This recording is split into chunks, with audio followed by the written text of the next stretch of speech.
Good morning, everyone.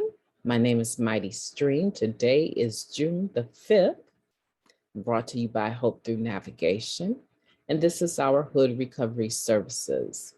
You can reach me at recoveryofhope21@gmail.com. Well, I am looking forward to doing the Just for Today in a meditation with you, dated for June the 5th.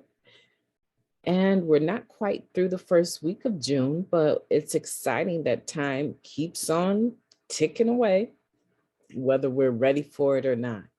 So I just want to encourage you to do all that you can do to be ready.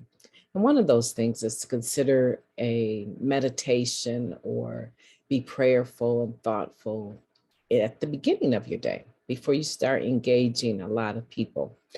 I'll talk to you more about that, but let's go ahead and get into June the 5th, honest prayer. Although honesty is difficult to practice, it is most rewarding.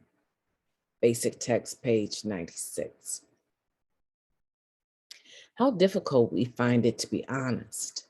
Many of us come to NA so confused about what really happened in our lives that it sometimes takes months and years to sort it all out. The truth of our history is not always as we have told it. How can we begin to be more truthful? Many of us find it the easiest to be honest in prayer. With our fellow addicts, we sometimes find that we have a hard time telling the whole truth. We feel certain that we won't be accepted if we let others know us as we really are. It's hard to live up to the terminally hip and fatally cool image so many of us portrayed. In prayer, we find an acceptance from our higher power that allows us to open our hearts with honesty. As we practice this honesty with the God of our understanding, we often find that it has a ripple effect in our communications with others. We get in the habit of being honest. We begin to practice honesty when we share at meetings and work with others. In return, we find our lives enriched by deepening friendships. We even find that we can be more honest with ourselves, the most important person to be truthful with. Honesty is a quality that is developed through practice. It isn't always easy to be truthful, totally truthful. Let me repeat that. It isn't always easy to be totally truthful, but when we begin with our higher power, we find it easier to extend our honesty to others. Just for today, I will be honest with God, myself, and others. This is a very beautiful, precise reading. I think it's easy to follow. I think that the topic of being honest in prayer helps an individual to understand that if you can develop a spirit of prayer in which you're praying and talking to the God of your own understanding as honestly as you possibly can. Because usually what prefaces that relationship of prayer is that the God of your understanding already knows all of this anyway, right? So it's not like you're sharing something new, but you are in the sense of doing something new because now you're verbalizing, you're actually talking about your truth. And why is your truth so important? Because everything else that has been built with you in it, every relationship that has been built with a part of you in it, right? Every activity, every undergoing, right? Pretty much, if you were using, there's some instability in that foundation of what has been built. So in other words, if you only give me half of your truth and I go into a relationship with you and I find out that there's more to your story than what you shared with me, and God forbid if we're married at this stage, right? Because that's a little bit more difficult to get out of or even want to divorce, right? But if I go into a relationship with you and I find out, let's say, for instance, I find out that you are LGBTQ. Maybe I find out that we're in a heterosexual, intimate relationship. And maybe I find out, we're married, and I find out later that you're actually bisexual. Now, the person that I've developed a relationship with, in a sense, that's who I've come to love, right? Now we have this extra component, and maybe you haven't been active in a relationship with anyone of the same sex in years. But now all of a sudden, for some reason, you're starting to have this leaning, and you feel like you need to talk to me about it, right? There's a couple of ways, and many ways, that people have handled it, including violence, right? But in that situation, you have not given me who you truthfully are. I have married half of who you are. And you have intentionally withheld some very important information. So I am not obligated to remain in that marriage with half of that truth. Now I have the whole truth. Now, depending on how much you love an individual, and your understanding with them moving forward from there may determine how you stay connected. But that's just one example. There's many. I think this is National Pride Month, the month of June. So there's many other examples that don't include that type of an example, LGBTQ, right? But that is one that I can think of that has come up with individuals that I know. And in one instance, they just decided to stay married. So the husband became a transgendered female. So he became a female, and she stayed married to his his wife. So we had two women now married. But that's because of the history and the love to conquer whatever, no matter what, that they decide to stay together. All right. And there's some instances I know of in situations where they're not actually married. In one, it ended the marriage, but in another one, it just created a relationship where the male in the relationship became a female, and the female in the relationship was more masculine. So she transgendered into a male. So they flipped roles in that relationship and stayed together. So I'm telling you that there are some things that can really shake your boat, that can really come up, that are deep with this being honest or not being honest, or lying by omission. There's some very deep things that can come up. And so as you go through your life, as you go through recovery, especially if you're thinking about being in a relationship with a person and inviting them into your day-to-day life, it's better for them to know your weaknesses and your strengths, not for them to just perceive them, right? But in this type of situation, putting your best foot forward is not always what's needed. They need to know that you hate doing dishes, you hate doing laundry. They need to know that there's some household chores that you're just not really about doing, right? But you're good on all this other stuff. They need to know if you've just been cooking for them while you date with them, or if you're a person that really enjoys being in the kitchen and cooking. Now, I believe for me, I enjoy cooking. I believe that I enjoy healthy living, right? So I'm always interested in how to make vegetables or fruit. I'm interested in holistic type cooking, right? So that excites me, but no one around me enjoys that. So that's something that I hold back for myself. Whereas for everyone else, I feel like I'm a fast order cook because I'm in there whipping up whatever they think they want to eat. And I get irritated with that. I do, right? And so I had to let that be known. I'm not really the type of person that wants to be in the kitchen cooking for everybody and no one's contributing. I'm not. So there's certain things when you get into a relationship with someone that it's very important for them to not just have to figure it out, but for you to be honest about who you are. And this just for today in a meditation suggests that you start that with your higher power, that you begin to have that dialogue with your higher power. And as you become more honest in prayer and with yourself, you will find that you are able to extend that with other people.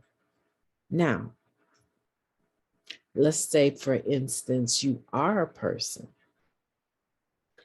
that has come into the program and you've maintained a certain reputation. Here it talks about maintaining that terminally hip and fatally cool images is hard for us to do, right? We portrayed it for so long, but maintaining it, especially through the process of getting clean, becomes very difficult because you could be a person that you've always fell back on selling drugs, making money off of your drugs, and you never really had to work at a intimate partner relationship because whoever it was willing to give you as much sex as you want if you was willing to give them the drugs. Or you never worried about money. You never worried about having a high school education because you didn't need one. You had enough money to do the things that you wanted to do, wear the clothes that you wanted to wear, and go to the places that you wanted to go. So having an education wasn't important to you. You didn't get your GED even. And so now you come into the program and you are clean and recovering. And you're finding out that this idea that you can sell drugs and be clean is not going to work for you because you can go to jail clean. And so you've given up that lifestyle completely. And I say that I'm bringing this into the picture because a lot of people don't give that up completely. There have been people in this program that have thought that they could sell, pills and weed and anything else that they used to sell before they got to the program, and found out that not only could they go to jail clean, but then they became, they became marked within the fellowship as not a safe person to be around if you were really working on being clean. And they didn't like that feeling that they could be in a meeting and people not want to be bothered with them because they know that they're still selling drugs. Okay. So say now you have decided to put that all down and you want to get an education, and you're finding that even to finish getting a GED is going to take some work and some scheduling for you to actually do it. They don't just hand it to you. You have to go to class, you have to study, you have to do homework, you have to pass the tests. You can pass out of some topics, some subjects, but for the most part, you have some work that you're going to do. And maybe you just developed a spirit of laziness while you were selling drugs. You like things coming to you easy. Now you're faced with having to work for something that you say you want. And so you find that as you grow in recovery, some of these things that are requiring for you to show up in life are also requiring that you come clean, that you come honest, right? Just because you live like a baller and you were telling people that you had these degrees, now you are, the rubber is meeting the road. You have to do the work because it's very apparent that that person that you were presenting is no longer there. That was not the truth. It was an illusion that you created to manipulate and get what you wanted, right?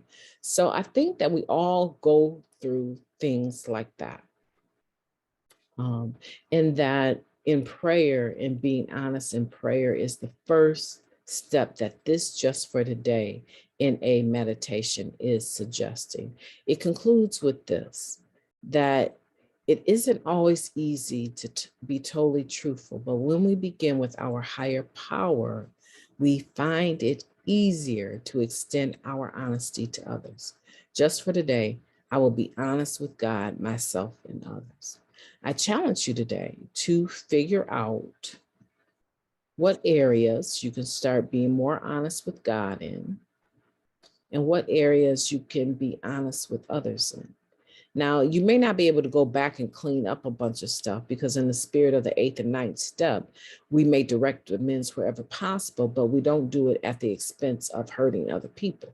So there's some things that you may not be able to go back and just, I did this, and I expect, no, you can't necessarily do that. You'll want to go to your sponsor and discuss that. But moving forward, you can give your honesty as a gift. You can give yourself as a gift in relationships with other people.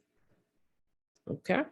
So I just want to challenge you to do that, to be honest with God, with yourself and others, and practice it, because practice will make perfect.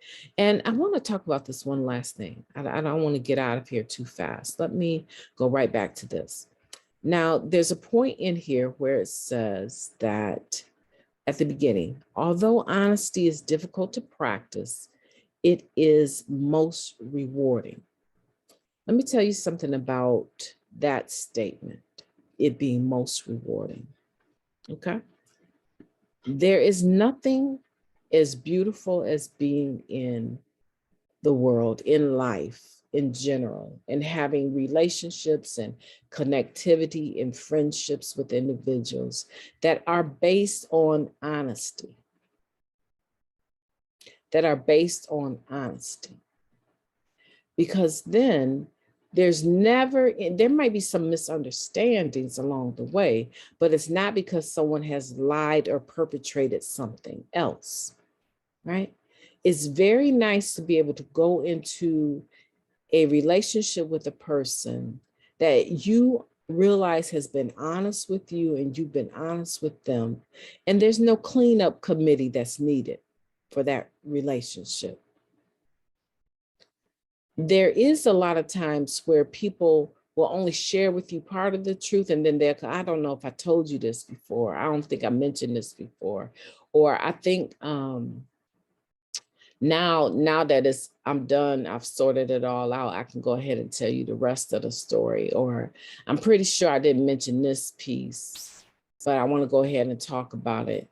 Or did I ever tell you, did we ever discuss? These are statements that should be like red flags to you, that this person is not, they know there's information, but they're lying by omission.